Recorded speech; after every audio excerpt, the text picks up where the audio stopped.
क्या आपने सोचा है कि वाटर के अंदर भी मेमोरी होती है? यानी कि वाटर भी आपको सुनता है। आप जो भी वाटर के सामने बोलते हैं, जो भी थॉट्स रखते हैं या कुछ भी करते हैं, उसके हिसाब से वाटर रिएक्ट करता है। वाटर के अंदर जो मेमोरी है, ये आइडिया काफी ज्यादा फेमस था पहले भी और अब भी। इस चीज के पीछे कितनी सच्चाई है, ये देखने के लिए मैं काफी उत्सुक था। तो मैंने काफी खोजबीन करी और काफी पढ़ाई करी और खोजता खोजता मैं पहाड़ों की ओर निकल चला, देखने के लिए कि क्या वाकई में ऐसा कुछ है। और जो मैंने पाया वो काफी हैरान कर देने वाला था। वाटर हमारे थॉट्स, इमोशंस और वर्ड्स को समझ के रिएक्ट करता है। और अगर हम अच्छा अच्छा बोलें वाटर को, तो फिर वाटर काफी ही बेहतर हो जाता है, उसका मॉलिक्यूलर स्ट्रक्चर तक चेंज हो जाता है। और अगर बुरा बोले, गलत गलत बोले या कुछ ऐसा म्यूजिक चलाएं जो वाटर को पसंद नहीं है, तो वाटर का स्ट्रक्चर खराब हो जाता है, ऐसा लोगों का दावा था। तो इसको समझने के लिए मैं आज काफी दूर चले गया और जो मेरे सामने आया वो काफी हैरान कर देने वाला था। तो वाटर के अंदर मेमोरी होती है, ये आइडिया सबसे पहले पॉपुलराइज किया था मसारू एमोटो नामक एक व्यक्ति ने, और उन्होंने एक एक्सपेरिमेंट करा था, उसके बाद इस कंक्लूजन पे पहुंचे थे।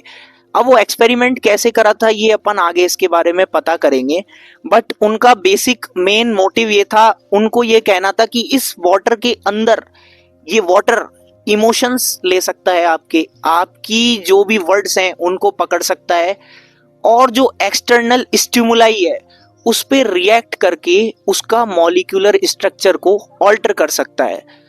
तो ये सब कुछ मसारू इमोटो के एक्सपेरिमेंट का कहना था। तो आइए इसकी पड़ताल करते हैं, इसके पीछे कितनी सच्चाई है। तो अगर वाटर में ही अगर मेमोरी है, तो आपको क्या लगता है इस गिलास पानी में कितने जीबी ऑफ मेमोरी आ सकती है, या फिर पूरे 1 टेराबाइट?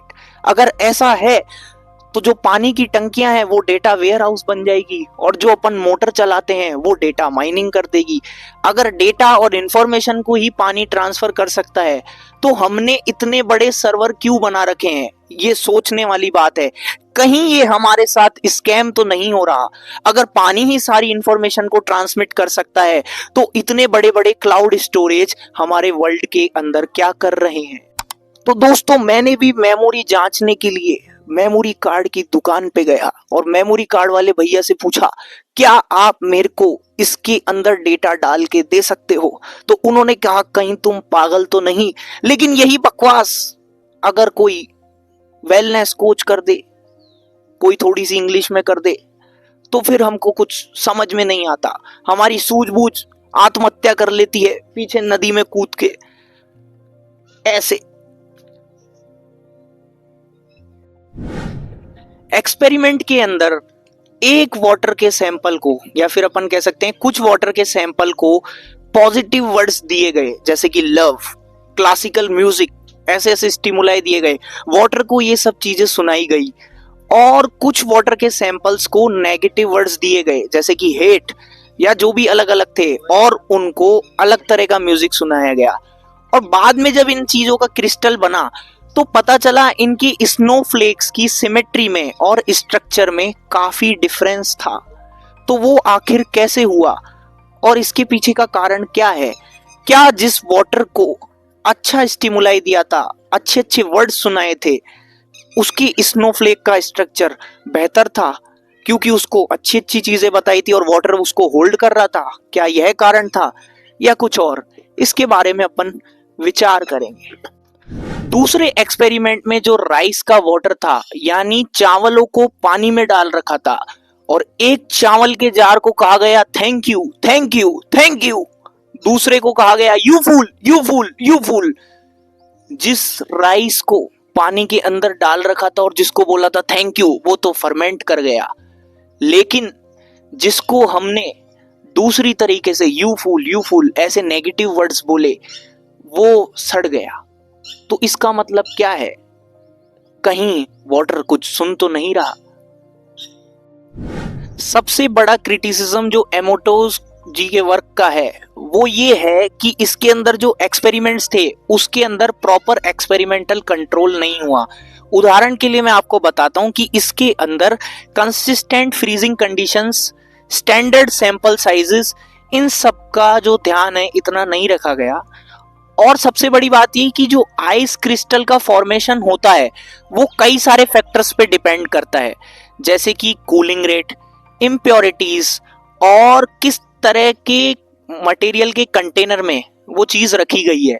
इन सब चीजों पे डिपेंड करता है। इसका रोल किसी शब्द या किसी शब्दावली या किसी लैंग्वेज या किसी म्यूजिक से नहीं है।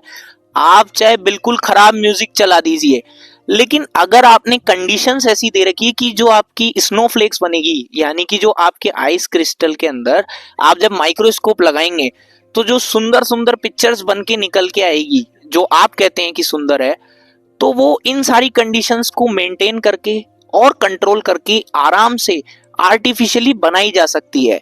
इसका इस चीज से कोई संबंध नहीं है, ऐसा बहुत से वैज्ञानिक लोग कहते हैं। और कहीं ना कहीं लोगों का ये भी कहना है कि इन एक्सपेरिमेंट्स को पीयर रिव्यूड जर्नल्स में नहीं डाला गया।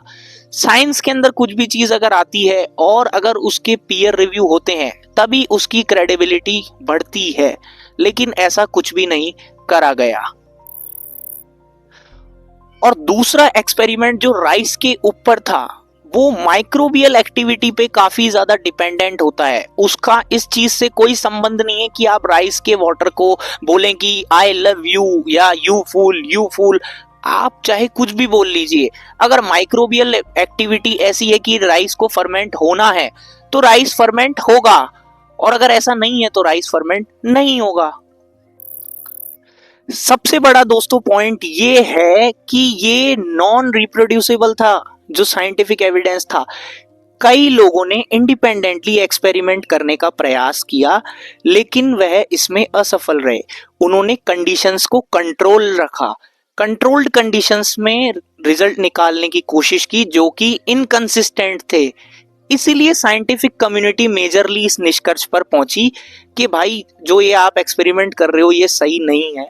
और जेम्स रैंडी नाम के एक व्यक्ति ने $1 मिलियन का प्राइस भी निकाला था कि अगर एमोटो जी आके उनको बता के जाएं कि वाटर में मेमोरी कैसे है और एक्सपेरिमेंट सफल होता है कंट्रोल्ड कंडीशंस के अंदर बिना किसी तरह के बायस के, तो वह उनको $1 मिलियन देने को तैयार थे। लेकिन दोस्तों वह नहीं आए। वह क्यों आएंगे? क्योंकि उनकी किताबें ऑलरेडी पब्लिश हो चुकी थी, बिक चुकी थी, कई सारी वीडियोस, डॉक्यूमेंट्रीज बन चुके थे, और अगर वह वहां पर जाते तो कहीं ना कहीं सच का खुलासा हो जाता। और साइंटिफिक कम्युनिटी में कहीं ना कहीं इसको मेजरली क्रिटिसाइज किया गया और नहीं माना गया क्योंकि ये रिप्रोड्यूसिबल नहीं था। बहुत सी चीजें ऐसी हैं साइंस के अंदर जो इसीलिए मानी जाती है क्योंकि उनको बार बार रिप्रोड्यूस करा जा सकता है, उनको आप खुद से जान सकते हैं, लेकिन इसको आप नहीं जान पाए तो इसीलिए उसको नहीं माना गया। और साइंटिफिक कम्युनिटी ये भी आर्ग्यू करती है कि भाई वाटर की जो मॉलिक्यूल्स हैं वो कांस्टेंट मोशन में रहते हैं, उसको थॉट्स, वर्ड्स या किसी भी तरह के ऐसे एक्सटर्नल स्टिमुलाई या म्यूजिक वगैरह से ऑल्टर करना पॉसिबल ही नहीं है। इसका कोई प्रॉपर हाइपोथेसिस जो व्यक्ति थे मसारू एमोटो वो प्रोवाइड ही नहीं करा पाए, तभी तो वो है आगे इन चीजों को नहीं करवा पाए सक्सेसफुली। और जिस तरह से ये बताया जा रहा है कि केमिस्ट्री के अंदर मॉलिक्यूल्स मेमोरी को स्टोर कर रहे हैं, तो ये पूरी केमिस्ट्री को ही बदल देगा। हमें अपनी फिजिक्स और केमिस्ट्री को वापस रीथिंक करना पड़ेगा और उसके सारे फंडामेंटल और सब चीजें चेंज करनी पड़ेगी, ऐसा भी बहुत से बुद्धिजीवियों ने बताया है। अब वाटर के अंदर मेमोरी होती है, इस आइडिया का आखिर में फायदा क्या है? सबसे बड़ा फायदा ये है कि इस आइडिया ने कई तरह के प्रोफेशंस को बनाया और कई तरह की इकोनॉमी को डेवलप करा, यानी कि लोगों की कमाई का ये साधन बना। बहुत सारे कोचेस और तरह तरह के जितने भी लाइफ कोचेस और जितने भी प्रोफेशंस हैं नए नए, उन्होंने इस कॉन्सेप्ट को आगे और पॉपुलराइज किया इन एक्सपेरिमेंट्स को दिखा के कि इसका साइंटिफिक बैकिंग है, जबकि साइंस की जो कम्युनिटी है वो इसको तवज्जो ही नहीं देती। लेकिन हम लोग इतनी रिसर्च तो कभी करते नहीं, तो इस वजह से ये आइडिया काफी पॉपुलराइज हुए और इससे लोगों ने काफी ज्यादा कमर्शलाइजेशन करके बहुत अच्छा खासा पैसा बनाया। इसीलिए आज भी ये आइडिया काफी चल रहा है, क्योंकि लोग इसके झांसे में फंस भी जाते हैं और इससे काफी लोग अपनी रीच बना रहे हैं, व्यूज ला रहे हैं और भी तरह तरह की ट्रेनिंग्स वगैरह प्रोवाइड कर रहे हैं कि आप वाटर को इस तरह से बोलो, ये करो वो करो, उसके बाद इसको पियो तो ऐसा कुछ हो जाएगा, वैसा कुछ हो जाएगा। ये इसका सबसे बड़ा कारण है। अब जो व्यक्ति है इस चीज पे अभी भी मानता है, वो कहीं ना कहीं इसीलिए मानता है कि वाटर अगर मेरी इमोशंस, थॉट्स और वर्ड्स को समझ सकता है तो वो मेरी प्रॉब्लम सॉल्व कर देगा। कई तरह की ऐसी चीजें प्रोपेगेट की जाती है कि भाई ये आपकी प्रॉब्लम सॉल्व कर देगा, आप इसको अच्छा अच्छा बोलो और पियो, लेकिन इसमें कुछ भी सच्चाई नहीं है जो हम अब देख चुके हैं। तो हमें इन चीजों में मानना नहीं चाहिए बिल्कुल अंधा होके। हम किसी चीज को फॉलो भी कर रहे हैं तो उसकी जानकारी पूरी लेनी चाहिए, तभी हम फॉलो करें। लेकिन ये आदमी को एक होप दे देता है, आशा दे देता है कि भाई हाँ आपका सब कुछ हो जाएगा, आपको जो चाहिए सब मिल जाएगा, आपको जो चाहिए सब मिल जाएगा और एकदम सारी दुख दर्द परेशानी सब खत्म हो जाएगी लाइफ के अंदर। और ऐसा ही लोग प्रोपेगेट करते हैं तो लोग इसमें मान भी जाते हैं, और परेशान आदमी जो है वो इतना सोचता है नहीं। लेकिन ये कहीं ना कहीं जो लोग प्रोपेगेट कर रहे हैं उनके साथ एक तरह का धोखा कर रहे हैं। और अगर इसमें कुछ सच्चाई है, इन सब चीजों से ऐसा कुछ होता है, तो सबसे पहले जो लोग ये प्रोपेगेट कर रहे हैं उनका आरओ प्योरीफायर हटाया जाए। उनको फिर नाली के पानी और सादा पानी में फर्क क्या ही पता चलेगा। वो नाली के पानी को ग्लास में भर देंगे और कह देंगे वाह वाह बहुत अच्छा है बहुत अच्छा है, और क्या फिर उसको वो पी जाएंगे? भाई जब वो मॉलिक्यूलर स्ट्रक्चर और इन सब चीजों को ही ऑल्टर कर रहा है, पूरी केमिस्ट्री के खिलाफ ही जा रहा है, तो फिर ये भी कर देगा, इसमें क्या बुराई है? और मेमोरी स्टोर करता है तो फिर फोन और स्मार्टफोन पे वीडियो बनाने की क्या जरूरत है? सर्वर्स की क्या जरूरत है? पानी की टंकी लगाओ, वही इंफॉर्मेशन स्टोर कर देगा। मोटर चलाओ, वही डेटा माइनिंग है। AIML ये क्या होता है? इन सब की क्या जरूरत है?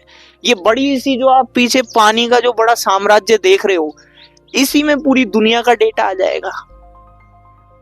तो दोस्तों इन चीजों पे थोड़ा सोच विचार जरूर करिएगा। धन्यवाद।